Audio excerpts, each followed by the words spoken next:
السلام عليكم ورحمة الله وبركاته. حمدا لمن خلق الإنسان وعلمه البيان، والصلاة والسلام على رسول الله وعلى آله حزب الله وأصحابه جند الله، وبعد. فقد قال الله تعالى في القرآن العظيم والفرقان المجيد: أعوذ بالله من الشيطان الرجيم، بسم الله الرحمن الرحيم، إن الدين عند الله الإسلام. சங்கைக்குரிய பெருமக்களே, எல்லாம் வல்ல அல்லாஹுவின் பேரருளும் நபிகள் நாயகம் ஸல்லல்லாஹு அலைஹி வஸல்லம் அவர்களது நல்லாசியும் நம் அத்தனை பேர் மீதும் நிலவுமாக. அல்லாஹும் அவனது ரசூலும் எந்தெந்த கர்மங்களை எடுத்து நடக்க வேண்டும் என்று நமக்கு கட்டளையிட்டுள்ளார்களோ அவை அனைத்தையும் எடுத்து நடக்கவும், எவைகளை தவிர்ந்து நடக்க வேண்டும் என்று உத்தரவு பிறப்பித்துள்ளார்களோ அவை அனைத்தையும் தவிர்ந்து நடக்கவும் ஆரம்பமாக எனக்கும் உங்களுக்கும் நான் வசியத்து செய்து கொள்கிறேன். அல்லாஹ் தௌஃபீக் செய்வானாக. ஆமீன். சங்கைக்குரிய பெருமக்களே, எல்லாம் வல்ல ரப்புல் ஆலமீன் அல்லாஹ் ஜல்ல ஷானஹு வ தஆலா அவனுடைய திருத்தூதராகவும் ஹபீபாகவும் திகழ்ந்த கண்மணி நாயகம் ஸல்லல்லாஹு அலைஹி வஸல்லம் அவர்களினுடைய அருமந்த தோழர்கள், அவர்களை பின்பற்றிய தாபீன்கள், இந்த தாபீன்களினுடைய வரலாற்று செய்திகளை பார்த்து வரக்கூடிய இந்த தொடரிலே இப்பொழுது சையதுனா ரஜா இப்னு ஹைவா ரலியல்லாஹு தஆலா அன்ஹு அவர்களினுடைய வரலாற்று குறிப்பை நாம் பார்க்க இருக்கிறோம். அன்றைய காலத்தில் அவர்கள் வாழ்ந்த அந்த காலத்திலே 3 பேர்கள் மாபெரும் அறிஞர்களாக, முஸ்லிம்களினுடைய மார்க்க விற்பன்னர்களாக திகழ்ந்தார்கள். பேணிக்கையிலேயும் ஒழுக்கத்திலேயும் ஞானத்திலேயும் அதே சமயத்தில் ஷரியத்தை பின்பற்றி நடக்கக்கூடிய விஷயத்திலேயும் முழுமை பெற்றவர்களாக திகழ்ந்த எத்தனையோ பெருமக்களில் இந்த 3 பேரும் முன்னிலை வகிக்கக்கூடியவர்களாக அந்த காலத்தில் திகழ்ந்தார்கள் என்று அறிஞர்கள் குறிப்பிடுவார்கள். அவர்கள் அறிந்தவரை எண்ணற்ற தாபீன்கள் இருந்தார்கள். சாலிஹீன்களான அந்த நல்லடியார்களுக்கு மத்தியிலே இந்த மூவரினுடைய செயல்பாட்டையும் அல்லாஹு தஆலா சமுதாயத்திற்கு மத்தியிலே பிரபல்யமாக ஆக்கி வைத்தான். அவர்கள் செய்த பணியும் தொண்டும் அப்படி இருந்தது.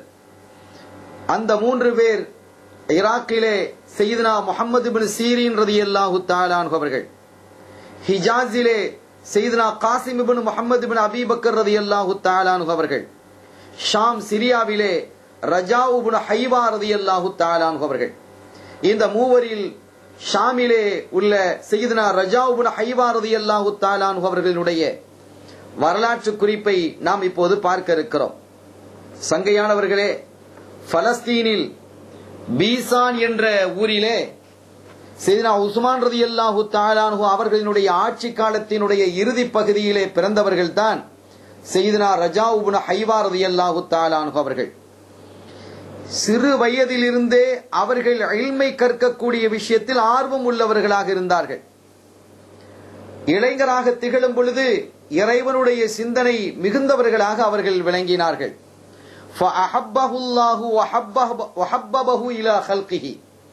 ரப்புல் ஆலமீன் அல்லாஹ் ஜல்ல ஷானஹு வ தஆலா அவர்களை அதிகமாக நேசித்தான் என்பது மாத்திரமல்ல, வஹப்பபஹு இலா ஹல்கிஹி தன்னுடைய படைப்பினங்களுக்கு மத்தியில் அவர்களை நேசராகவும் ஆக்கினான்.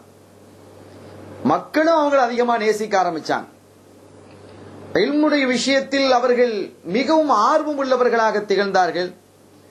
அவர்களுடைய சிந்தனை குர்ஆனை முழுமையாக கற்று அதை பிறருக்கு கற்றுக் கொடுக்க வேண்டும் என்ற ஆவல் உள்ளதாக இருந்தது. ஸல்லல்லாஹு அலைஹி வஸல்லம் அவர்களினுடைய அந்த ஹதி என்று சொல்லக்கூடிய அன்பளிப்பு என்று சொல்லக்கூடிய அற்புதமான அந்த வழியை படிப்பது, கற்பது, கற்றுக் கொடுப்பது என்ற சிந்தனையிலே அவர்கள் மூழ்கி இருந்தார்கள். அல்லாஹ் சொல்லுவான், உமை யூத்தல் ஹிக்மத ஃபக்கத் ஊதிய கைரன் கதீரா, யாருக்கு ஹிக்மத்து வழங்கப்பட்டிருக்கிறதோ, ஞானம் வழங்கப்பட்டிருக்கிறதோ அவர்கள் மிகுதியான கைர் வழங்கப்பட்டவர்களாக ஆவார்கள் என்று இறைவன் சொன்ன அந்த கூற்றுக்கு ஒப்ப இவர்களினுடைய வாழ்வு அமைந்திருந்தது. மாபெரும் சஹாபிகளிடத்திலே கால்படித்து அமர்ந்திருந்த பெருமகனார் ரஜா இப்னு ஹைபா ரலியல்லாஹு தஆலா, குறிப்பாக சையதுனா அபூ சயீத் அல் குத்ரி ரலியல்லாஹு தஆலா அன்ஹு, சையதுனா அபூ தர்தா ரலியல்லாஹு தஆலா அன்ஹு, சையதுனா அபூ உமாமா ரலியல்லாஹு தஆலா அன்ஹு, சையதுனா உபாதத் இப்னு ஸாமித் ரலியல்லாஹு தஆலா அன்ஹு, சையதுனா முஆவியத் இப்னு அபூ சுஃபியான் ரலியல்லாஹு தஆலா அன்ஹு, சையதுனா அப்துல்லாஹ் இப்னு அம்ர் இப்னு ஆஸ் ரலியல்லாஹு தஆலா அன்ஹுமா, நுவாஸ் இப்னு சம்ஆன் ரலியல்லாஹு தஆலா அன்ஹு போன்ற மாபெரும் சஹாபிகளிடத்திலே அவர்கள் கற்றிருக்கிறார்கள். அவர்கள் அல்லாத பல சஹாபிகளிடத்திலும் கற்றிருக்கிறாங்க. அவர்கள் எந்த அளவுக்கு அவர்களுடைய ஈமான் இஸ்லாம் இருந்தது என்பதை பற்றி அறிஞர்கள் சொல்லும் பொழுது, மா அஹ்ஸனல் இஸ்லாம யஸீனுஹுல் ஈமான், ஈமானை நிறைவாக்கி வைக்கக்கூடிய இஸ்லாம் அவர்களிடத்தில் இருந்தது. வமா அஹ்ஸனல் ஈமான யஸீனுஹுத் துகா, இறையச்சம் நிறைந்த ஈமான் அவர்களிடத்தில் இருந்தது. வமா அஹ்ஸனத் துகா யஸீனுஹுல் இல்ம், அறிவு நிறைந்த இறையச்சமாக அது இருந்தது. வமா அஹ்ஸனல் இல்ம யஸீனுஹுல் அமல், அமல் என்ற செயல்பாடு நிறைந்த இல்மாக அந்த இல்மு இருந்தது.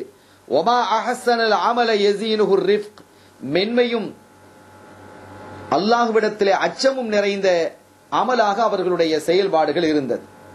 மனிதர்களினுடைய விருப்பத்தை நோக்கியதாக அவர்களுடைய செயல்பாடுகள் இருக்கவில்லை என்று பெருமக்கள் சொல்லி காட்டுவார்கள். சையதுனா ரஜா இப்னு ஹைவா ரலியல்லாஹு தஆலா அவர்கள் உமையா கோத்திரத்திலே வந்த அந்த கலீஃபாக்களோடு ரொம்ப தொடர்புடையவர்களாக இருந்தார்கள்.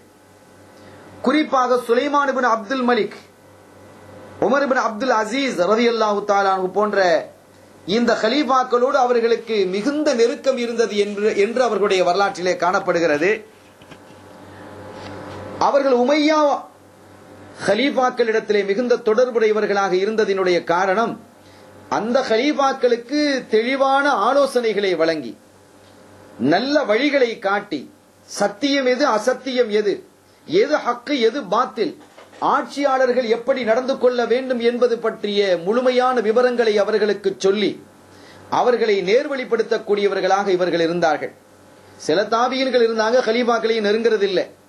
அப்படி நெருங்கி அவர்களிடம் இருந்து சன்மானங்களையும் அதுகளையும் பெற்றுக்கொண்டு அல்லாஹ்விடத்திலே கேள்வி கணக்கு ஆளாகிவிடக் கூடாது என்று சில தாபியன்கள் ஒதுங்கி இருந்தார்கள். அவர்களுடைய நோக்கம் அப்படி இருந்தது. இன்னும் சில தாபியன்கள் ரஜா இப்னு ஹைவா ரலியல்லாஹு தஆலா போன்ற சில தாபியன்களுடைய நோக்கம் என்ன இருந்தது என்றால், எல்லோரும் விலகி கொண்டால் இந்த கலீஃபாக்கள், இந்த ஆட்சி செய்யக்கூடிய ஆட்சியாளர்களுடைய நிலைகள் எப்படி ஆகும்? உண்மையாளர்கள் அவர்களை விட்டு போய்விட்டால் இனி அவர்களோடு இருப்பவர்கள் யார்?